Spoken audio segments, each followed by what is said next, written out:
Okay. तो हमने last time lecture में हमने पढ़ लिया था कि हमारी सेल्फ डेवलपमेंट कैसे होती है, या सेल्फ डेवलपमेंट में हमने कौन कौन से फेजेस होते हैं, जो हमारी मेस्लो की मोटिवेशन थ्योरी थी।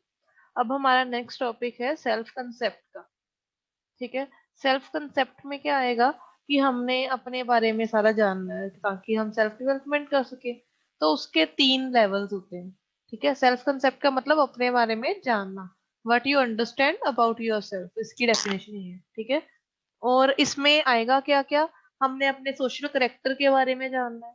ठीक है। एबिलिटीज के बारे में जानना है, अपनी पर्सनल या फिजिकल अपीयरेंस कि हम कैसे दिखते हैं। ठीक है।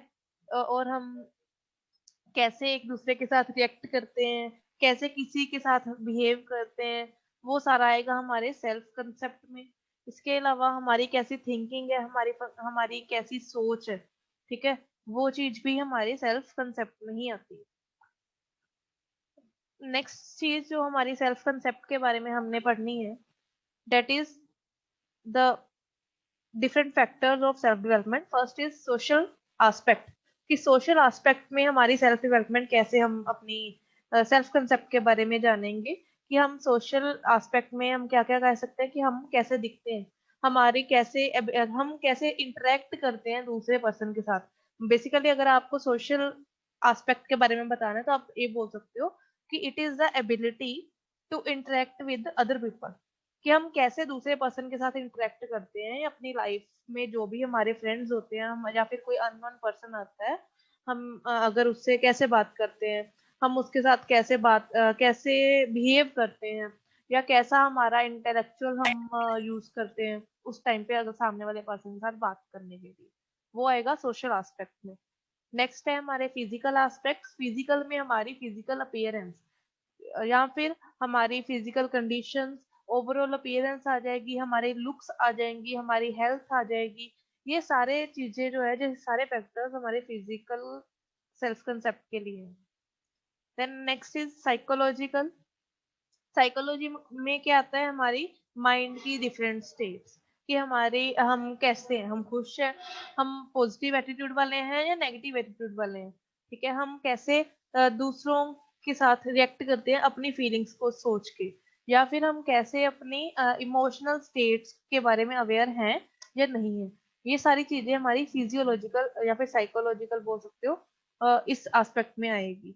इसके अलावा कुछ और भी एस्पेक्ट्स आते हैं, लाइक कंपिटेंस आती है, कि हम अपनी बेसिक नीड्स को कैसे मीटअप करें, वो आ जाएगी। देन फैमिली के साथ हमारे कैसे रिलेशंस है, हमारी एकेडमिक कैसा हमारा है एकेडमिक बिहेवियर, या हमारे सक्सेस और फेलियर्स कैसे हैं, वो सारे भी हमारे सेल्फ कंसेप्ट में ही आएंगे। तो इन्होंने कुछ सेल्फ कंसेप्ट की कुछ डेफिनेशन बताई है, that it is composite of ideas. इसमें आइडियाज आएंगे, फीलिंग्स आएंगी, एटीट्यूड आएगा, सारा कुछ आएगा, that a person has about his own identity. मतलब हमारी खुद की आइडेंटिटी के लिए हम कैसे आइडियाज रखते हैं, हमारे पास कैसी फीलिंग्स है, हमारा कैसा एटीट्यूड है। ठीक है। और उसके वर्थ, कैपेबिलिटी एंड लिमिटेशंस कैसी कैसी हैं। ये सारी चीजें जो है वो सेल्फ कंसेप्ट में है। या फिर अगर इन्हें सिंगल लाइन बोलना, इजी वे में बोलना चाहो तो ये बोल सकते हो कि ग्लोबल अंडरस्टैंडिंग है हमारी जित अपने बारे में, वो आएगी हमारी self concept. Then self concept में इन्होंने बताया कि हम कैसे अपना सेल्फ कंसेप्ट चेंज कर सकते हैं। कैसे कैसे कर सकते हैं, हम अपना एटीट्यूड अगर चेंज कर ले, अपने मूड्स को हैंडल करना सीख जाए, हम अपनी वैल्यूज को चेंज करें, अपनी बिलीव्स को चेंज करें, तो वो सारी चीजें हमारे सेल्फ कंसेप्ट में आएंगी। इसके अलावा सेल्फ एस्टीम भी होता है। सेल्फ एस्टीम भी 2 टाइप्स के होते हैं। ठीक है। एक होता है हमारा हाई सेल्फ एस्टीम, एक होता है लो सेल्फ एस्टीम। अगर हाई सेल्फ एस्टीम की बात करें तो उसमें आएगा हमारा पॉजिटिव एटीट्यूड, कि अपने अपने लिए हमारा कैसा एटीट्यूड है, क्या हम अपने बारे में कॉन्फिडेंट हैं अपनी एबिलिटीज में, क्या हम अपने अपने आप को एक्सेप्ट करते हैं कि मैं जैसा भी हूँ ठीक हूँ, मुझे किसी के जैसा बनने की जरूरत नहीं है। ठीक है। हम अब ऑप्टिमाइज हैं, मतलब हमारा एटीट्यूड जो है हर किसी चीज में पॉजिटिव है। कहीं ऐसा तो नहीं कि हम नेगेटिविटी फैला रहे हैं। ठीक है। वो भी हाई सेल्फ एस्टीम में आएगा अगर हम पॉजिटिविटी फैला रहे हैं। देन दूसरों के बारे में नहीं सोचना कि दूसरे मेरे बारे में क्या सोचते हैं, वो भी हाई सेल्फ एस्टीम में आएगा। बट अगर हम लो सेल्फ एस्टीम की बात करें तो उस केस में हमारा नेगेटिव एटीट्यूड आता है कि हमारे में कॉन्फिडेंस ही नहीं है, हम अपनी लुक्स के बारे में श्योर ही नहीं है कि हाँ, हम हमेशा झिझकते रहते हैं कि हम अच्छे नहीं लगते वगैरह वगैरह, ठीक है। दूसरों के बारे में सोचते हैं कि वो मेरे बारे में क्या सोच रहा होगा, वो आएगा हमारा लो सेल्फ एस्टीम में। But for self development we need to have high self esteem.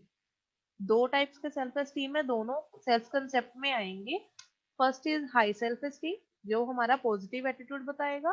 Second is low self esteem, जो हमारा नेगेटिव एटीट्यूड बताएगा। तो उस चीज पे डिपेंड करेगा कि हम कैसे हैं, हमारा कैसा बिहेवियर है सामने वाले पर्सन के लिए या अपने आसपास की सोसाइटी के लिए। ठीक है, इतना ही पढ़ना है हमें सेल्फ कंसेप्ट के बारे में जितना यहाँ पे गिवन है। ये पीडीएफ जो है ये दूसरी बुक की है, ये आपकी ईगल की बुक की नहीं है, ये जीबीडी की बुक की है। ये पीडीएफ मैं आपको ग्रुप में शेयर कर दूंगी अपने जीएससीडी वाले। ठीक है, सेल्फ कंसेप्ट में किसी को कोई डाउट है?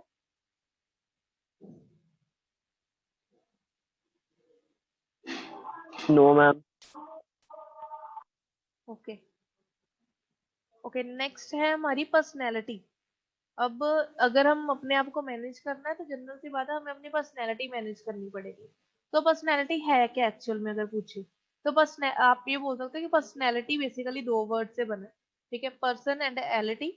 और पर्सन वर्ड जो है वो परसोना वर्ड है, लेटिन वर्ड, उससे बना है।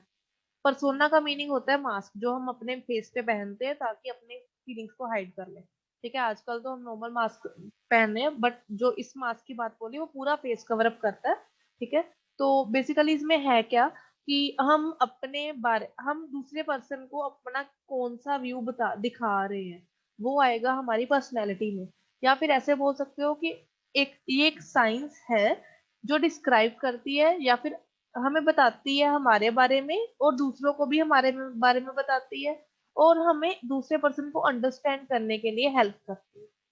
ठीक है, देन पर्सनैलिटी की अगर बात करें तो हम ये भी बोल सकते हो कि पर्सनैलिटी में क्या क्या चीजें आएंगी, हमारा अपना करेक्टर आएगा, ये सारी गिवन है। Personality means the sum of characteristics which make us physical and mental well being.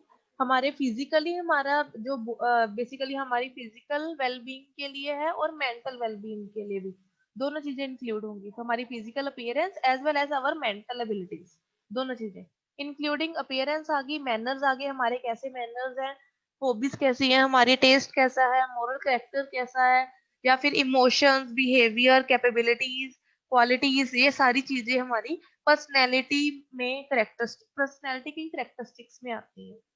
ठीक है, देन हमारे कुछ टाइप्स ऑफ पर्सनैलिटी इन्होंने बताई है कि आप कैसे हो। ठीक है, अगर रिफॉर्मर है तो वो उसके पास उसकी कैसी पर्सनैलिटी होगी कि I do everything the right way, उसे पक्का श्योरिटी है कि मैं हर काम को बिल्कुल ठीक तरीके से ही करता हूँ, वो रिफॉर्मर होगा। अगर कोई हेल्प करता है दूसरों की, वो हेल्पर होगा। ठीक है, ऐसे ही बाकी सारी यहाँ पे गिवन है सारी की सारी, तो वो सारी पर्सनैलिटी की टाइप्स है, ये एक बार आप लोग पढ़ लेना। ठीक है, इनके मीनिंग साथ में गिवन है, अगर कोई डाउट होगा तो मुझे पूछ लेना। देन नेक्स्ट आ गई हमारी पर्सनैलिटी डेवलपमेंट। यहाँ तक हमने पढ़ा कि पर्सनैलिटी होती क्या है और कैसी कैसी पर्सनैलिटी हो सकती है, but now we are going to study about personality development. But before going there, मैं एक बात बता देती हूँ कि पर्सनैलिटी जो है हमारी, उसकी कुछ कैरेक्टरिस्टिक्स होती है। उसमें क्या क्या आएगा कि हम साइकोलॉजिकल लेवल पे या फिजियोलॉजिकल लेवल पे हमारी कैसी पर्सनैलिटी है, मतलब फिजिकली या साइकोलॉजिकली, मतलब मेंटली हमारी कैसी पर्सनैलिटी है, वो पर्सनैलिटी डेवलपमेंट पे डिपेंड करेगा।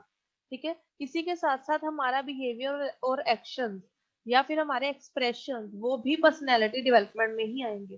तो ये कुछ मेजर फैक्टर्स है जो हमारी पर्सनैलिटी को रिवील करते हैं, और हमें इनके बारे में याद रखना पड़ेगा ताकि हम नेक्स्ट पार्ट आगे मूव कर सके। अब आगे बात हमारी पर्सनैलिटी डेवलपमेंट की। देन उसमें क्या होगा, पर्सनैलिटी हमें अगर अपनी पता चल गई कि हमारी पर्सनैलिटी कैसे है, तो उसे डेवलप भी तो करना है, एनहांस भी करना है, ग्रूमिंग भी करनी है अपनी पर्सनैलिटी की, ताकि हम और अच्छे और पॉजिटिव एटीट्यूड वाले पर्सन बने। ठीक है, तो उसके लिए हमें क्या क्या करना चाहिए, हमें कुछ इफेक्टिव स्पीकिंग की स्किल्स होनी चाहिए हमारे पास, बेसिकली कम्युनिकेशन स्किल बोल सकते हो या प्रेजेंटेशन स्किल बोल सकते हो इसे आप, क्योंकि स्पीकिंग स्किल है। इसमें क्या आएगी, एक्वायरिंग द बेसिक स्किल्स, हमें बेसिक स्किल्स एक्वायर करनी पड़ेगी। Like keep your goal before you, अपना गोल हमेशा रखो फाइनल कि मैंने यही काम करना है, पहले ही अपना गोल डिसाइड करो, वो आएगा। देन उसके बाद pre determine your mind to success, पहले ही सोच लो कि मैंने सक्सेस लेना ही लेना है। ये ना हो कि आप सोचो चलो देखते हैं, मिलेगा तो मिलेगा, नहीं सक्सेस मिलेगा तो भी कोई बात नहीं, ऐसा नहीं। हमने श्योर होना है कि हमें सक्सेस चाहिए। Then seize and put every opportunity into practice, जो भी आपको अपॉर्चुनिटी मिलती है उस अपॉर्चुनिटी का फायदा लो, उस काम को कंप्लीट करने के लिए या अपने गोल को फुलफिल करने के लिए। Then take lessons from experience of others, दूसरों के एक्सपीरियंस से सीखो। जरूरी नहीं है कि हर बार हमने ही गलती करके फिर ही सीखना है, दूसरों की गलती से भी सीख सकते हो। तो ये सारी बेसिक स्किल्स में आएंगी हमारी पर्सनैलिटी डेवलपमेंट की। देन और क्या चाहिए हमें पर्सनैलिटी के लिए? कॉन्फिडेंस चाहिए। तो कॉन्फिडेंस कैसे होगा? Prepare in A proper way, अपने आप को जब भी आप किसी काम के लिए प्रिपेयर कर रहे हो तो ऐसे प्रिपेयर करो कि मुझे 100% देना है अपना। देन उसके बाद एक्ट कॉन्फिडेंटली, अपने कॉन्फिडेंस के साथ अपने आप फिर रिएक्ट भी करो। Then get over the fear of speaking in public, दूसरों के सामने बोलने का फियर नहीं होना चाहिए। अपने जो भी आइडियाज हैं, अपने जो भी फीलिंग्स है, एक्सप्रेस करने में कभी भी फियर नहीं करना, दूसरों के साथ खुल के शेयर करनी चाहिए। Then next is sharing the task with the audience, जब आप कहीं पे, अब यहाँ पे एग्जांपल आ रही है कि आप कहीं पे लेक्चर दे रहे हो, ठीक है, तो उस केस में अपना काम दूसरों के साथ बांटना, मतलब ऑडियंस की भी ऑडियंस की भी इन्वॉल्वमेंट करवाना, अपने जो भी आप टॉपिक करवा रहे हो या जो भी आप समझा रहे हो या जो भी डिस्कस कर रहे हो उसमें ऑडियंस को बोलने देना है, ठीक है। तो उसके लिए क्या चाहिए? गिव ऑनेस्ट सिंसियर अप्रिसिएशन, मतलब अगर ऑडियंस में से किसी ने आपको अगर कुछ अच्छी बात बताई है या कुछ अच्छी बात पूछी है तो पहले तो उसे बताओ, ऑनेस्टली उसका आंसर दो और सिंसियर अप्रिसिएशन भी दो कि हाँ रियलिटी में आपका क्वेश्चन बहुत अच्छा था, ठीक है। तो वो चीजें आएंगी इसमें। Then identify yourself with the audience, अपने आप को भी ऑडियंस का ही पार्ट समझो। ऐसा ना समझाओ कि हाँ मैं ही सारा कुछ, मुझे ही पता है, ऑडियंस को कुछ नहीं आता, ऐसा नहीं। अपने आप को ऑडियंस का पार्ट समझो। Then make your audience a partner in your talk, ये हमने ऑलरेडी बता दिया कि ऑडियंस को भी पार्टनर बनाना है बात करने में। Then talk in the terms of your listeners interest, उस वे में बात करो जिस वे में आपको सुनने वाले का इंटरेस्ट है। ऐसा नहीं कि आप वहां पे जाके इंग्लिश में बोलते जाओ और जो सुनने वाले हैं उनको इंग्लिश पसंद ही नहीं है, ना ही उनको समझ आती है। उस वे में बात करो जिसमें ऑडियंस का इंटरेस्ट है। Then speaking effectively the quick and easy way, इसमें क्या आएगा कि जो भी बात करनी है टू द पॉइंट करो, घुमा फिरा के बातें नहीं करनी। Be eager to share your talk with your listener, हर बात अपनी जो भी बात है वो खुल के लिसनर्स के सामने शेयर करने के लिए रेडी रहो हमेशा।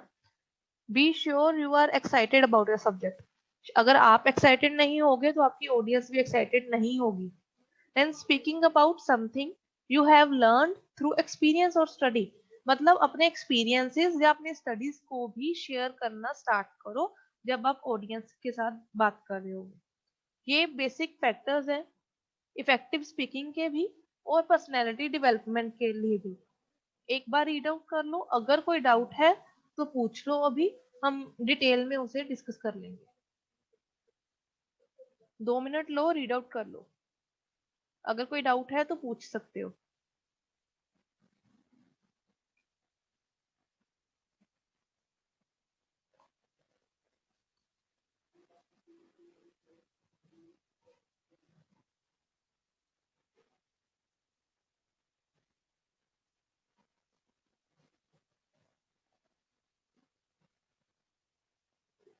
जब रीड कर लोगे तो बता देना मुझे।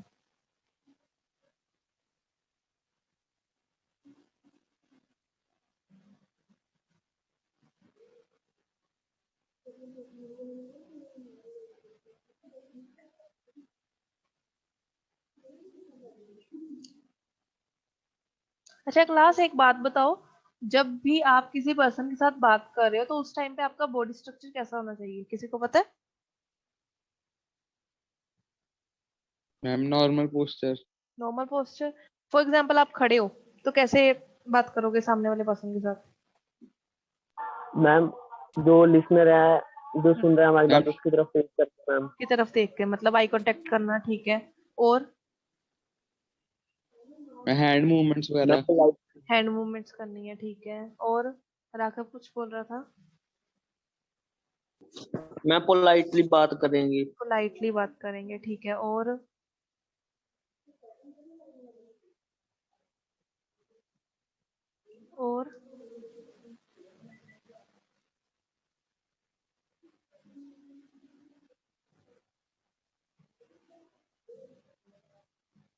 अच्छा, आपकी फुट पोजीशन कैसी होनी चाहिए?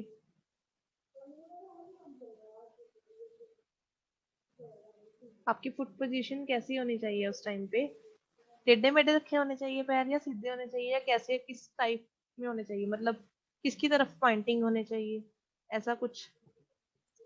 मैम स्ट्रेट होना चाहिए। स्ट्रेट होने सीधा ही होना चाहिए था। सीधे होने चाहिए, बट किसकी तरफ पॉइंटिंग होने चाहिए? और जिस ਨਾਲ ਗੱਲ ਕਰੂਗਾ। ठीक है। और आपके जो फेस के एक्सप्रेशंस हैं वो कैसे होने चाहिए? मैम बात के अकॉर्डिंग जैसा टॉपिक होगा मैम। ठीक है। और आपके शोल्डर्स कैसे होने चाहिए?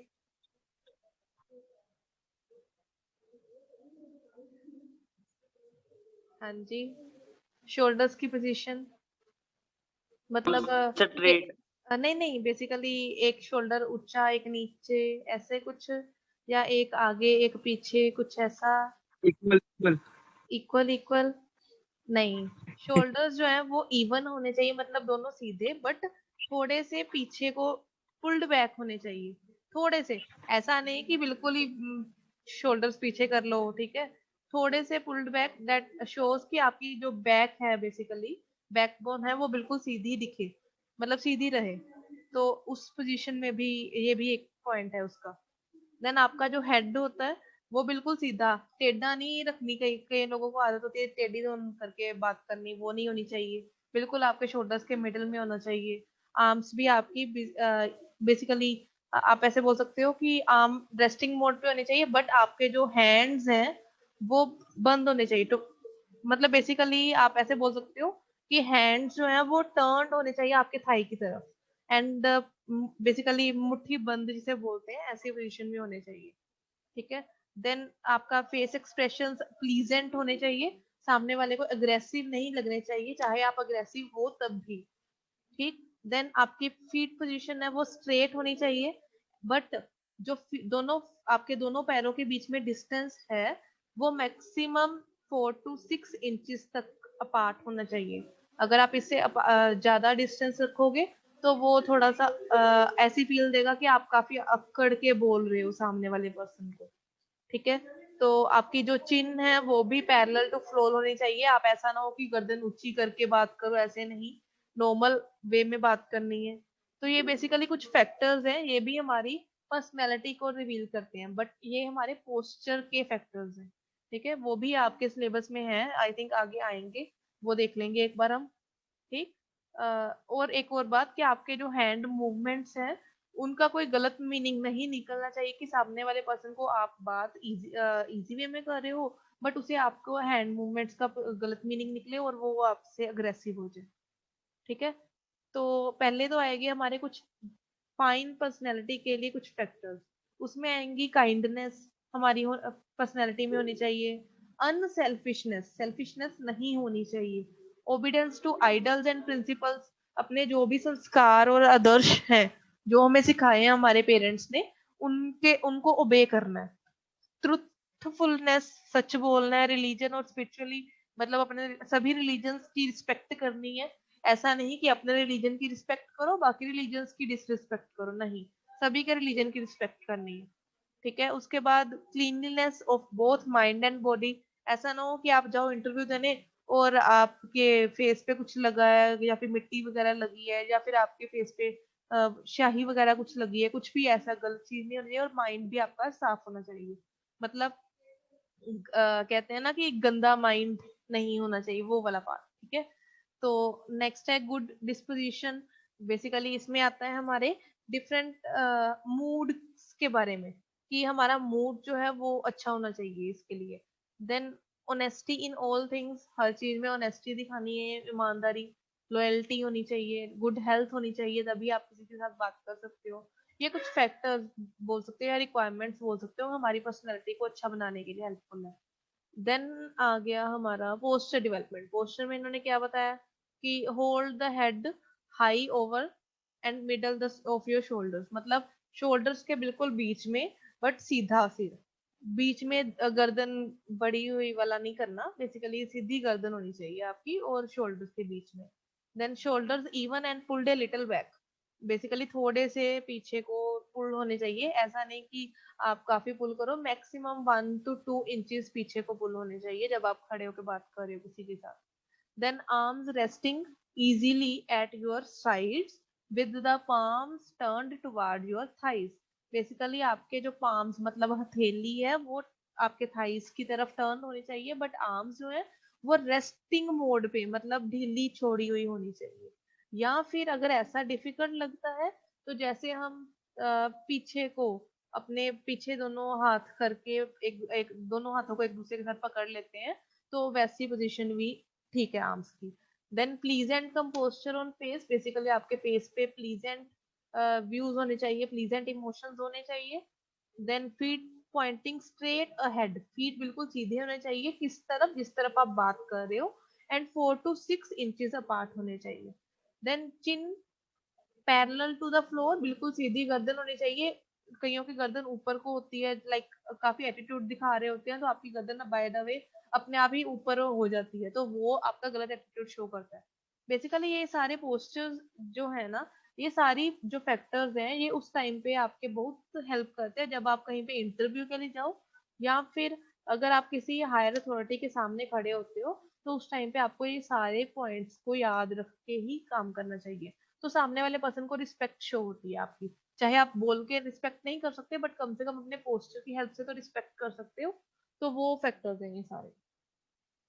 Then 5 steps to complete our personality, basic 5 steps कौन कौन से हैं? हेल्दी बॉडी, कहते हैं कि healthy mind stage in a healthy body, ठीक है, तो सबसे पहले हेल्दी बॉडी होनी चाहिए, तभी आपका माइंड हेल्दी होगा, दोनों चीजें आ गई इसमें, ठीक है। उसके बाद नेक्स्ट है हमारा हेल्दी थॉट्स, अगर माइंड हेल्दी होगा बॉडी हेल्दी होगी तो हमारे थॉट्स भी अच्छे ही होंगे, हमारी विल पावर भी बढ़ेगी, हमारी वर्क एफिशिएंसी बढ़ेगी विल पावर बढ़ने से। बेसिकली स्टार्ट करना है, फर्स्ट स्टेप है हेल्दी बॉडी, सबसे पहले अपनी बॉडी हेल्दी होनी चाहिए, उसके बाद आप हेल्दी माइंड पे जाओगे, फिर हेल्दी अगर माइंड हो गया तो आपके थॉट्स भी अपने आप अच्छे होने स्टार्ट हो जाएंगे, जैसे जैसे आपके थॉट्स अच्छे बनते रहेंगे आपकी विल पावर बढ़ती रहेगी काम करने की, और अगर आप विलिंगली काम करोगे तो उसकी एफिशिएंसी भी आएगी आपके काम में। ये सारे कुछ स्टेप्स हैं अपनी पर्सनैलिटी को डेवलप करने के लिए, अपनी पर्सनैलिटी को अच्छा बनाने के लिए, ठीक है। तो इन्होंने नीचे ये भी बताया कि जो फर्स्ट 3 स्टेप्स हैं वो अच्छी लाइफ के लिए चाहिए, बट जो लास्ट 3 स्टेप्स हैं वो गुड अर्निंग के लिए चाहिए, ऐसा ही है क्योंकि ये विल पावर और वर्क एफिशिएंसी काम के लिए है, बट अगर लाइफ की बात करें तो उसके लिए ये 3 चाहिए अगर आप काम नहीं कर रहे तो, ठीक है। तो ये हमारी कुछ पर्सनैलिटी के से रिलेटेड चीजें हैं जो हमें करनी है, ठीक है, ठीक है। हाँ ना, कुछ बोल दो बीच में। Yes ma'am. Okay, Yes, ma'am. ठीक है ठीक है ठीक है।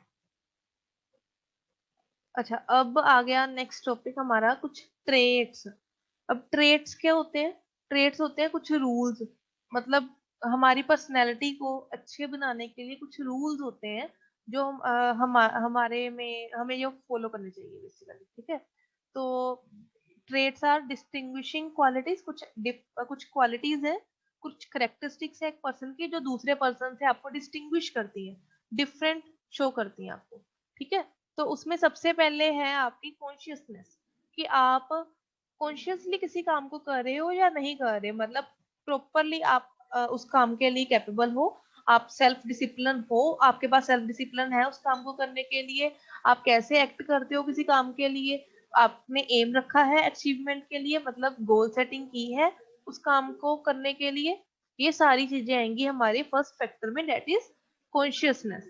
देन एग्रीएबलनेस, मतलब हर काम को करने के लिए एग्री रहना, मतलब मैं रेडी हूँ किसी भी काम करने के लिए, या फिर सामने वाला पर्सन अगर आपके साथ कुछ व्यूज शेयर कर रहा है तो आपको उसके साथ एग्री करना, but only on the topic if that topic is right, अगर वो टॉपिक गलत है, वो गलत बात बोल रहा है, तो आपको अपनी एग्रीएबलनेस नहीं शो करनी, तो आपको उसे ठीक करना है, सामने वाले पर्सन को बताना है कि तू इस पॉइंट पे गलत है, ठीक है। तो एग्रीएबलनेस बेसिकली यही है कि अगर सामने वाला पर्सन ठीक काम कर रहा है, आपको ठीक बात बता रहा है, तो आप उस बात के लिए एग्री करो कि हाँ तो ठीक है।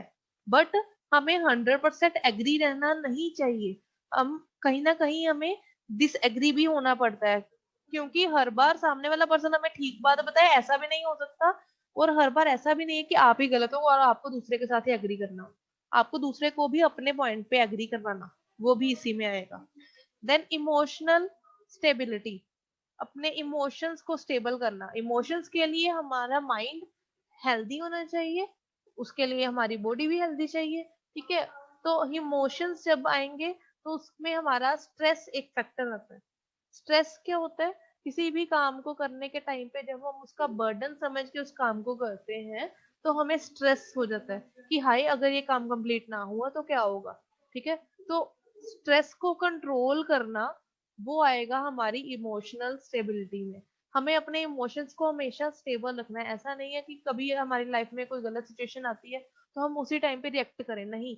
2 मिनट सोचो पहले कि हाँ मेरा रिएक्शन देना ठीक है या नहीं, एंड जो मैं रिएक्ट करने जा रहा हूँ क्या वो ठीक है, कहीं मैं गलत रिएक्ट तो नहीं कर रहा, कहीं बाद में मुझे इसकी वजह से पछताना तो नहीं पड़ेगा, ठीक है। तो वो सारी चीजें हमारी इमोशनल स्टेबिलिटी में आएंगी। देन है ओपननेस। ओपननेस क्या होती है?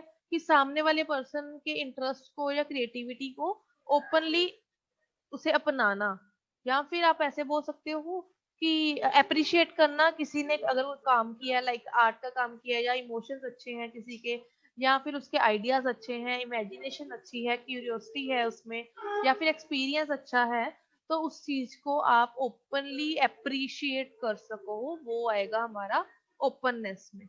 देन एक्सट्रोवर्जन, एक होता है इंट्रोवर्ट, एक होते हैं एक्सट्रोवर्ट। जो इंट्रोवर्ट पर्सन होते हैं वो दूसरे पर्सन के साथ घुलना मिलना अच्छे से पसंद नहीं करते, बट जो एक्सट्रोवर्ट पर्सन होते हैं वो हर किसी के साथ घुलने मिलने के लिए तैयार रहते हैं, ठीक है। तो एक्सट्रोवर्ट पर्सन बनना चाहिए हमें, इंट्रोवर्ट नहीं। कुछ पर्सन होते हैं जो किसी के साथ बात ही नहीं करते, उसे हम बोलते हैं बड़ा सड़ूसा बंदा है, किसी को नहीं बुलाता, ठीक है। तो वो उसकी पर्सनैलिटी गलत कर रहा है। बट अगर आप सभी के साथ बात कर रहे हो, सभी को अच्छे से बुला रहे हो, सभी के साथ आपके रिलेशन अच्छे हैं, तो आप एक्सट्रोवर्ट पर्सन हो। एक्सट्रोवर्जन आपके पास कैपेबिलिटी है, ठीक है। बेसिकली है क्या, ये कंफर्ट लेवल है विद रिलेशनशिप। आप किसी के साथ भी अच्छी रिलेशनशिप बिल्ड कर सकते हो इस एबिलिटी के साथ, ठीक है। ये सारे ये 5 हमारे ट्रेड्स हैं। ये इंपॉर्टेंट भी है, क्वेश्चन आ जाता है कई बार कि एक्सप्लेन 5 ट्रेड्स ऑफ पर्सनैलिटी। तो उस केस में आपको ये सारे याद करने पड़ेंगे, इनके नाम एज इट इज लिखने पड़ेंगे। ऐसा नहीं है कि आप पॉइंट बना के लिख दो, आपको हेडिंग बनाने पड़ेंगे हर किसी चीज के, इन सभी के, ठीक है। थोड़े स्पेलिंग्स का भी ध्यान रखना पड़ेगा, थोड़ी सी इंग्लिश ठीक करनी पड़ेगी इसके लिए आपको, ठीक है जी। ठीक है, नहीं ठीक, कुछ बता दो। नहीं मैम ठीक है मैम। ठीक है जी। Yes ma'am. ठीक है जी, शुक्र है। अच्छा आगे चलते हैं। अब आगे आ गया हमारा मल्टीपल इंटेलिजेंस। अब मल्टीपल इंटेलिजेंस क्या होती है, कोई बताएगा? मैम मल्टीपल टास्क के बारे में, मतलब मल्टीपल चीजों के बारे में मैम नॉलेज होना। और ठीक है, काफी हद तक ठीक है। और मल्टीपल मतलब काफी चीजें, इंटेलिजेंस मतलब हमारी इंटेलिजेंस बेसिकली हमारी दिमाग की सोच शक्ति, ठीक है। तो कुछ ऐसा बोल सकते हो कि डिफरेंट फील्ड्स में डिफरेंट टाइप के टास्क करने के लिए अगर हम किसी पर्सन के पास इंटेलिजेंस है, या फिर एक पर्सन जो जिसके पास एक से ज्यादा एबिलिटीज हैं काम करने की, वो मल्टीपल इंटेलिजेंस पर्सन होएगा या नहीं होगा? होगा मैम। तो बेसिकली इंटेलिजेंस है, होती क्या है? इंटेलिजेंस होती है कुछ समझना, टू अंडरस्टैंड करना, ठीक है। बट मल्टीपल इंटेलिजेंस मतलब डिफरेंट कामों को समझना, डिफरेंट कामों के लिए कैपेबल होना, वो आएगी हमारी मल्टीपल इंटेलिजेंस में, ठीक है। तो बेसिकली इसकी एक थ्योरी है, वो डॉक्टर हॉवर्ड गार्डनर ने दी थी, ठीक है। उसने इसमें 8 टाइप्स ऑफ इंटेलिजेंस बताई है जो मल्टीपल इंटेलिजेंस में आती है, ठीक है। इसका नाम याद करना पड़ेगा आपको इस पर्सन का, डॉक्टर हॉवर्ड गार्डनर। आप गार्डनर के नाम से गार्डन वाला बंदा कोई था, ऐसा कुछ करके याद कर सकते हो। तो उसने थ्योरी दी थी एक, मल्टीपल इंटेलिजेंस की, उसमें उसने 8 टाइप की इंटेलिजेंस बताई थी। ठीक है, फर्स्ट इंटेलिजेंस है, सभी ने अटेंडेंस सेंड कर दी चैट बॉक्स में, पहले ये बता दो। Yes ma'am.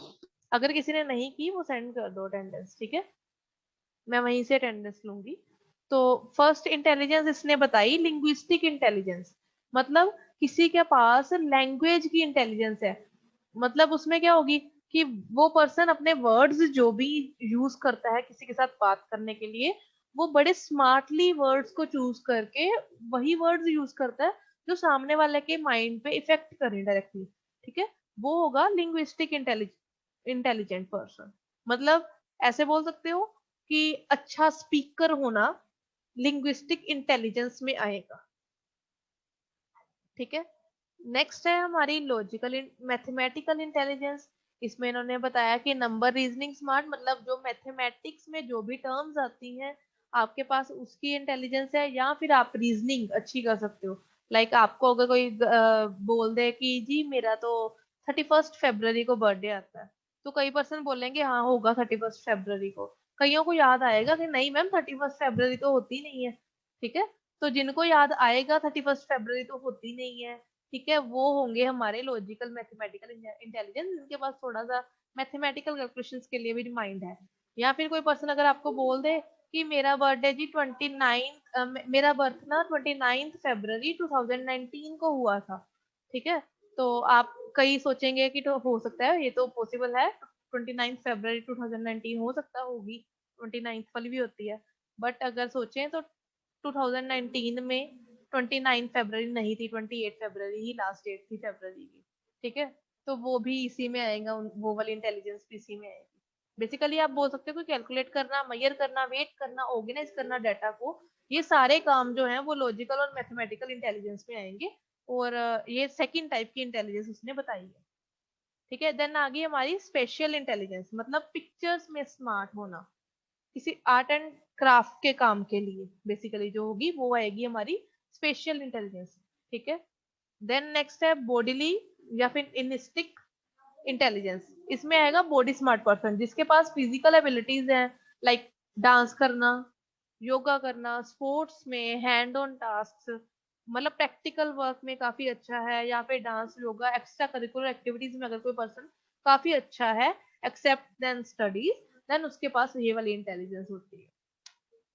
देन नेक्स्ट है म्यूजिकल इंटेलिजेंस। अगर कोई पर्सन म्यूजिक में बहुत अच्छा है, गाता बहुत अच्छा है, या फिर ट्यून्स काफी अच्छे निकालता है, या फिर कोई ना कोई म्यूजिकल इंस्ट्रूमेंट बजाता है जिसे जो और उसे अच्छा भी लगता है, और म्यूजिक करियर में है वो पर्सन, ठीक है, तो उसके पास आएगी म्यूजिकल इंटेलिजेंस। देन आ गई इंटरपर्सनल इंटेलिजेंस। इंटरपर्सनल होता है, एक होता है इंट्रापर्सनल।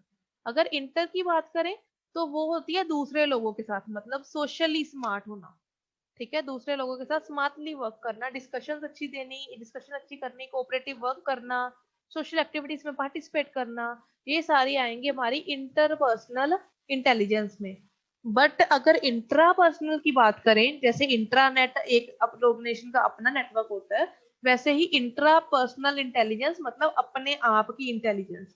इसमें क्या आएगा कि हम अपनी फीलिंग्स को कैसे रखते हैं, अपने सेल्फ को मोटिवेट रखते हैं या नहीं रखते, अपने आप काम कर सकते हैं या नहीं कर सकते हैं, दूसरे पे ही डिपेंडेंट अपने काम के लिए। ठीक है, अब हमारे गोल्स कैसे हैं, हमारी इमोशंस कैसे हैं, या फिर हम अपने आप को अंडरस्टैंड कर सकते हैं। मतलब बेसिकली अगर हम बात करें इंट्रापर्सनल इंटेलिजेंस की, तो इसमें सारा सेल्फ कंसेप्ट, सेल्फ मैनेजमेंट, ये सारी आएगी इसमें। ठीक है, नेक्स्ट है हमारी लास्ट नेचुरलिस्टिक इंटेलिजेंस। ये है नेचर स्मार्ट पर्सन की इंटेलिजेंस, मतलब जो नेचर के साथ डील करते हैं। नेचर के साथ मतलब जो हमारी आउटडोर एक्टिविटीज हो सकती हैं, या फिर ट्रीज के साथ, ट्रीज के बारे में काफी नॉलेज है किसी को, प्लांट्स के बारे में काफी नॉलेज है, एनिमल्स के बारे में काफी नॉलेज है, डिफरेंट स्पीसीज की काफी नॉलेज है, और इंटरेस्ट के साथ पढ़ते हैं, वो सारा आएगा हमारा nature smart person. Naturalistic intelligence उसमें आएगी। ये 8 टाइप्स ऑफ इंटेलिजेंस हैं जो डॉक्टर हॉवर्ड गार्डनर ने दी थी मल्टीपल इंटेलिजेंस को डिफाइन करने के लिए, and this question is important for 5 marks. ठीक है जी, इसमें किसी को कोई डाउट है तो पूछ लो, otherwise we are done with the topic. Next topic हम नेक्स्ट लेक्चर में करेंगे। अगर डाउट है किसी को?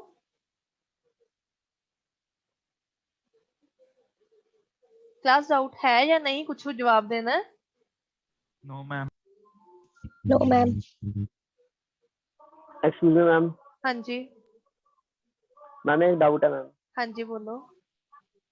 मैम स्लाइड ऊपर करना मैम। इधर या इधर? मल्टीपल इंटेलिजेंस का ऊपर आगे वाला। टॉपिक देखना है या फिर पीछे वाला टॉपिक? पीछे वाला मैम। हाँ जी, यहाँ पे यस मैम, इसका first point ma'am. Consciousness. Yes ma'am. Okay, इसमें आप ये